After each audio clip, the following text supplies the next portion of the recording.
Yeah, most definitely. So with my dad, he always said once you start something, you got to finish it. You might as well finish it. And he also ingrained in me like if you do something, always try to be the best. That's how I always looked at everything. Every sport I played or anything I did, I'm very competitive. So whatever I do, like I want to be the best at what I do. So it was just like that mentality just kind of like kick fired. I would just have to find it sometimes, and it was just sometimes it take longer than usual just to find that motivation and just find that time. But like I always told myself, and I got it from him too, that like if I'm gonna do it, I want to be the best at it. And like, and if I start it, then I need to finish.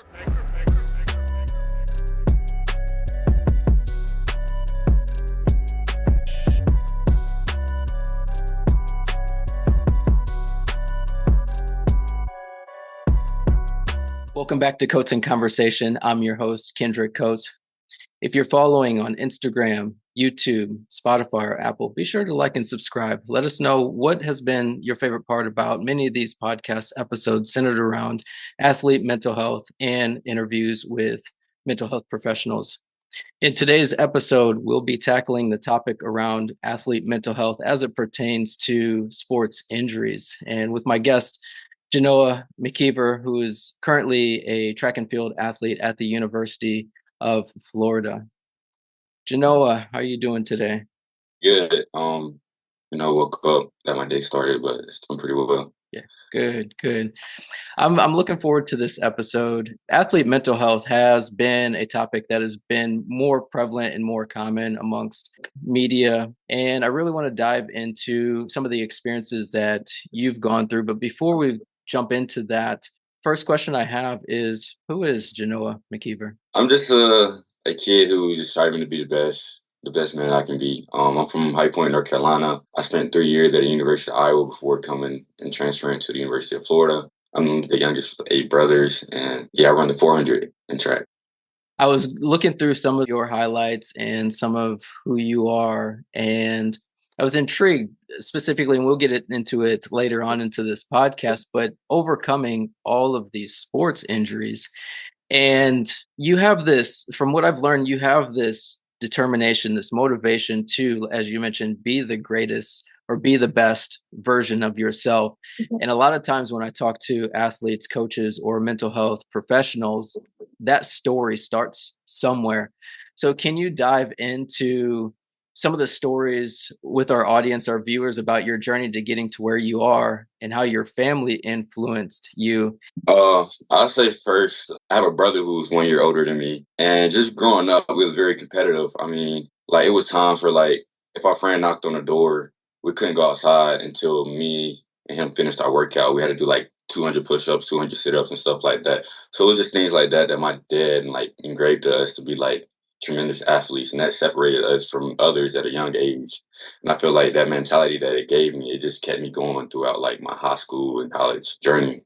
And it is that determination, as you mentioned. And did it always start as wanting to be a standout track and field athlete, or were you involved in any other sports? Oh no, so track and field was actually the last sport I actually played. I was originally going to college for football. I played growing up, I played soccer, baseball, football, and basketball. And then becoming in 11th grade year, that's when I jumped to run track because in football, my football coach like they don't recruit slow quarterbacks. I will always remember that. He told me they don't recruit slow quarterbacks. I had a few inches at the time already, but like if you want the offers that you want, they don't recruit slow quarterbacks. So I decided to take I decided to run track. And in my first year, I ended up winning states in the 200 and 400.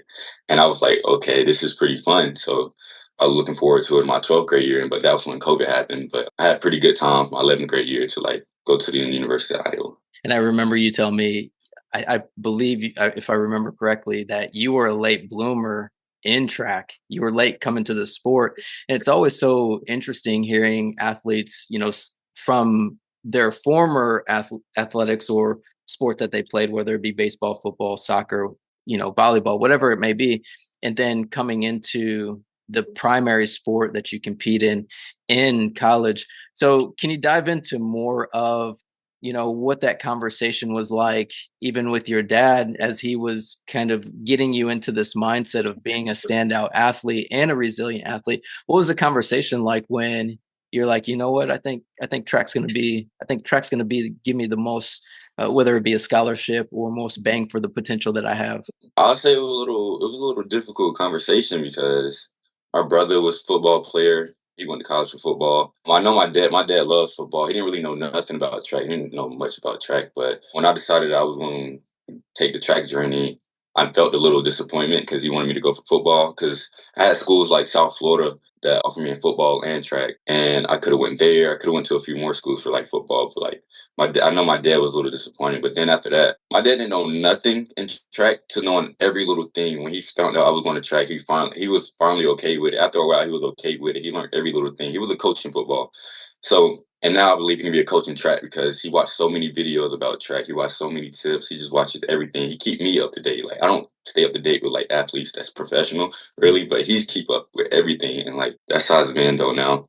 I like just hearing that, just how supportive, how it started with, you should play football to, oh, snap, like track and field and knowing all the different Yeah. details and nuances to that, which from, me being a former track and field coach, it is one of those sports. It's not the glamorous sports like football and basketball. It's like one of those sports where it's like, okay, yeah, y'all run and turn left and jump and do and so there, but there's so many things Mhm. when we think about sports. Speed's involved in everything, and so as you think about track and field, a lot of the things are involved in speed, and so there's just such a huge correlation with speed, track and field, and as it pertains to other sports. Kind of switching gears, because I want to dive into just your journey of becoming who you are and overcoming a lot of the injuries that you've had over the years. So, what was the most challenging injury you faced in your career, and how do you mentally and physically work your way back to competition? The reason why I asked that question is you have high expectations of yourself, and seeing some of the accomplishments that you've already overcome, whether it be setting records or being a part of a relay team. How do you physically and mentally get back to where you once were after all these injuries? Mentally, it's just more the fact that like don't let the bad thoughts overtake you. Every time I have a bad thought, I learned that every time I had a bad thought, I try to like replace it with two more good thoughts right after it. So like whenever something negative happened, I try to just think of something positive right away. But like I'll say it's been really two injuries I believe that really stood out to me. I had a lot throughout my career, but the first one I'll say was 12th grade year, in which I had a partial tear in my Achilles indoor season of track. It really happened from a basketball game. I tweaked it, but I was like, I have states coming up, and I still ran in track, and then I felt it during the race. And coming from that, I was like, it was my 12th grade year. I still didn't commit to no school yet, and I was just very like scared and everything, and like, oh, I'm gonna lose all my scholarships, blah blah blah, because I'm injured, stuff like that. So I just had to fight back with that, and then I had long talk with my mom, thinking about what I'm gonna do in college because I worked so hard to get this far, and I just didn't want to lose like no scholarships and stuff like that. And then I say my second injury that really got to me was my sophomore year in college when I was at the University of Iowa. I had a breakout year, indoor season. I got second in the 400, and then come out outdoor. I opened up with my PR, which was 44.7. And then my very next race after that, that was probably my worst hamstring tear that I had. I tried to run the 200, and when I was running, I came off the curb, and it felt like I got shot, like literally, it felt like I got sniped. And I just fell, tumbled, and just rolled. And with that injury, it felt like a setback because I felt like that was going to be like a great year to like where I was going at. And then also, I tried to go to like trials that same year, and then it just wasn't the same after that because fighting from that injury, it took me forever to get back. I mean, trials were like 3.5 months after that, and I still wasn't like ready to compete after that. So it was just more so like the mental aspect of just every day just going to rehab, and just every time an injury happened, you just starting back over, and it hits you mentally once you have to start over and over every time. So it got to the point where like sometimes I wanted to stop, I wanted to quit, but like some coaches I had to talk to, I had friends in my area. I believe like my brother was a big support to me. Like he always talked to me every injury that I had. He would always text me paragraphs and stuff to keep my head up and what to do forward and things like that. So I'm just thankful to people around me that helped me keep my head straight and stuff like that to stay good mentally. And I'd imagine when you mentioned, what you were running, coming across around the curve, and you felt it. What was going through your mind at that moment when you felt hamstring? What was immediately going through your head? Really frustration, especially when it's not the first time it happened. So when that one happened exactly, I stood straight up. Like I wasn't hurt. Like I was so frustrated that like I could barely feel the pain after that.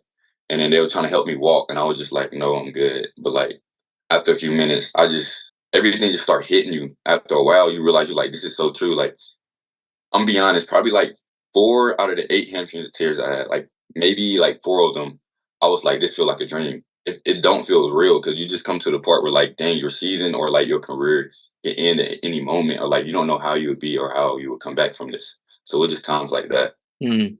Uh, just overcoming injury is one thing, but overcoming 8 of them is another thing, and I tie that back to you were at the beginning of the conversation, you were talking about how the mindset that your dad was instilling in you at an early age. Do you feel like some of that had an influence to you continuing to just, get right back up on your feet, go over through the rehab process to competing? Oh yeah, most definitely. So with my dad, he always said once you start something, you gotta finish it. You might as well finish it. And he also engraved in me like if you do something, always try to be the best. That's how I always looked at everything. Every sport I played or anything I did, I'm very competitive. So whatever I do, like I want to be the best at what I do.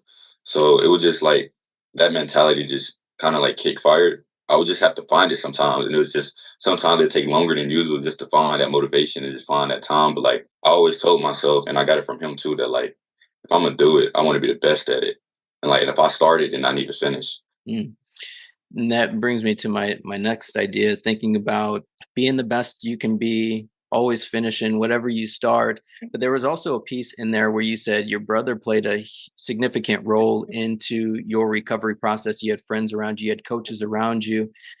What were some of the mental health challenges that you faced specifically with being a male athlete of color and seeking therapy? I know in our last conversation, you got to the point where you were just like, okay, I need to seek out a professional to overcome some of these mental barriers that you were going through during your therapy process. So can you share a little bit more about that? More so about that, it started in Iowa where I first seeked out to a therapist. It was at first where I was like, I don't want it. Like I always was like, nah, I'm good. I'm good by myself. Like I feel like I can get through it by myself and things like that. So I never tried it out. And then like my therapist finally was like, just come try it out one time. Just do it probably. You don't have to do it. Just do it one time and just see how it goes. And I went that one time, and after that, I did not miss a week. So Mm. it was just like I felt like pouring out or just telling them how you feel actually like give you a better understanding, hearing other people points of views and everything. They give you like real detail in how you should go about what you're thinking. So sometimes when you're injured and stuff, you react off like your emotions, and it's not always like good to react off your emotions. And then when I went to my therapist and stuff, it would have been more logical how to go about it, and then going from like from my mental and from like injuries.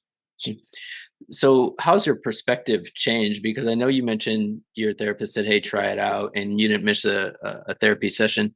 How has it specifically influenced or changed your perspective, either before going or after going, as far as how important and how beneficial it can be to athletic performance?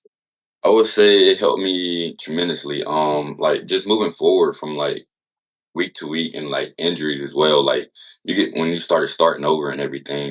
They really helped me like engrave a better mindset to like they told me like you're gonna have negative thoughts. You're gonna always have negative thoughts, but it's how you like go about your negative thoughts. Like we're just replacing it with like more positive things and stuff like that. So it was just little things that I was just learning while in the sessions that really helped me like just not throughout the day, but just throughout my life where I like helped others. It got to the point where like I was picking up things I was hearing from them. So when my friends come to me, I'll be able to like I started helping my friends out too. And then I also tell people like, hey, you can go seek out help too, but it just got to the point where like everything was like coming together, not coming together, but like it just helped me so much more whenever I started going. Mhm. I'm glad that you mentioned that. You were able to take things away from your own therapy sessions and be able to share that knowledge with others around you. And a lot of times when I talk to athletes or whoever I'm working with in the therapy room, I let them know like, hey, this is for you, one, to heal and overcome some of these mental barriers, but this is you can be a beacon of life to others within your space. That's so empowering. have you found just with sharing your story and sharing some of the information and knowledge that you've gained from therapy, have you seen improvements or have you ever seen any other athletes be more open to actually seeking out therapeutic services? Yeah, I mean, it's always like some people you run into that, like, if you do tell them, it'd be some just like me that'd be like, nah, I think I'm good on my own, or I can just talk to my parents and things like that. But I feel like once you open up and get to those who actually do, I feel like it helps them beneficial, and it like you see a difference, like more positive impact on them. Mhm. Yeah, yeah. But I imagine it makes you a better teammate as well, Yeah. just being able to not carry around all of the emotions and frustrations of overcoming all of these injuries.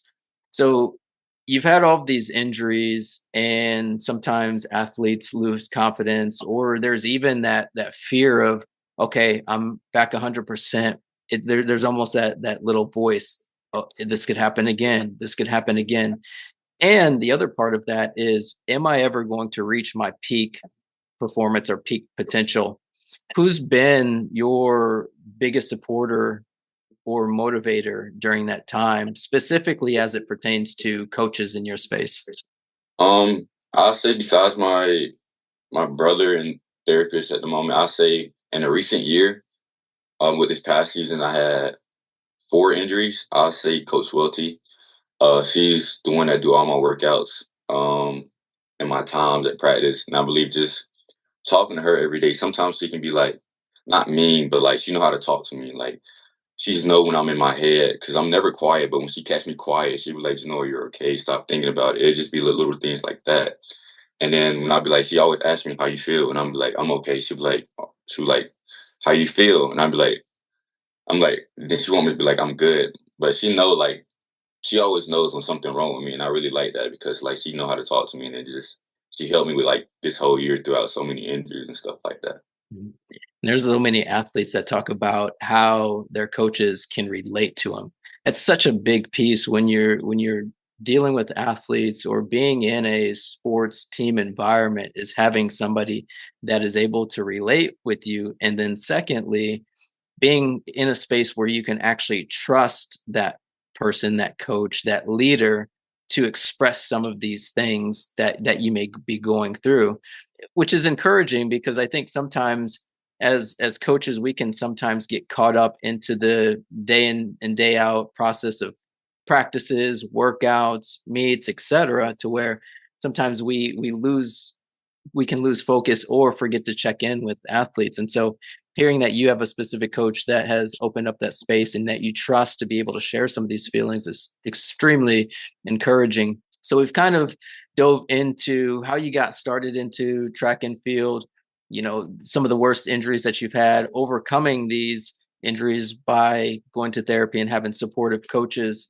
Looking back on your journey, overcoming these injuries, what do you wish you would have heard more of to create a more inviting space to accept the idea of going to see a therapist? I'll say in general, I feel like I should have started just much earlier.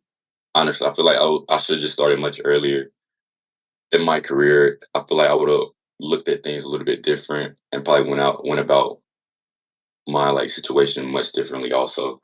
But I feel like I should have just went out a little earlier. I should have seeked to like a therapist a little earlier. I wish I would have knew earlier in my life.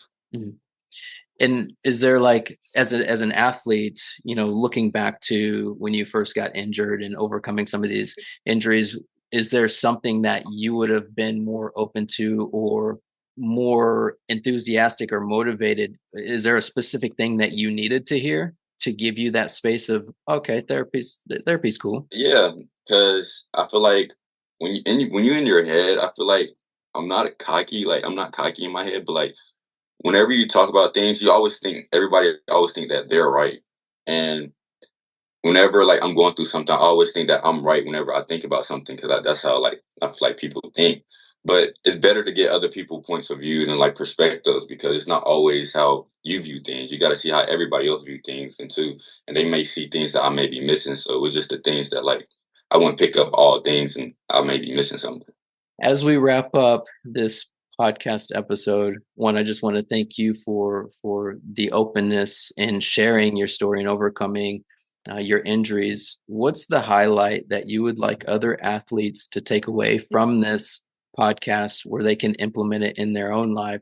I always say, peace and love. Like, stay positive and don't be scared to seek out to speak to others and to share like your experiences to therapists or to just to individuals that would like to hear and also help. But yeah, just be you. I like that, especially, seeking out other perspectives and hearing other people out. I think as like athletes, and maybe this is a guy thing to where we want to figure out all the puzzles around us without actually Yeah. asking people. And it's like other people can help. Other people can help us reach our full potential, but we have to be open to it. And I'm so encouraged by you of being able to ask your own self, kind of going inward and ask yourself questions and being open to other people to overcome some of these things. Now, the second piece I want to say is I just thank you again for coming on Coaching Conversation, sharing your experience, because all of these injuries had they take a toll on us. And being in the space of athlete mental health, again, it's a growing conversation, but the more and more athletes that can come out and share, hey, there's nothing bad about therapy. This can actually help your overall performance and help you overcome some of these blocks in your head. In the long run, it's better whether you continue sports or go on into a different career. So I thank you for that. So with that being said, Genoa, what's next for you in your athletic endeavors, in some of the goals and aspirations that you have for yourself? For myself, this is my last year in college. I'm hoping to just stay healthy, be me, and just be the best that I can be, moving forward, and continue into like professional career after this year. And I wish you nothing but the best. I can tell that you are competitive. You have this resiliency about you, and a lot of that, again, going back to the beginning of the episode, was instilled in you from your dad, but also having the support of people that want to see you succeed, want to see you at your greatest potential, and then that other piece is spreading love and positivity, and just being you. So again, I want to thank you for coming on to Coaching Conversation to share your story, share your experiences, and share that how you've overcome many of these injuries and mental blocks that you may have had during your journey. Thank you. I appreciate it. If you're listening to Coaching Conversation on Spotify or Apple, be sure to like and subscribe. If you're watching Coaching Conversation on YouTube, drop a link, drop a comment below. Let us know what your favorite part of this podcast episode was. As we end this conversation today, as it pertains to athlete mental health, there are so many athletes out there that do need the support, that are trying to overcome injuries and at times lacking the confidence to overcome these. I hope you were able to take something out of this podcast episode and implement it in your own life. As somebody who works in the space with athletes and as a licensed therapist, I see these things all the time. Sometimes it's all it takes is somebody to open up space and to share what you're experiencing to help you overcome those mental barriers. So again, thank you for checking into Coaching Conversation. And I hope you enjoy this episode.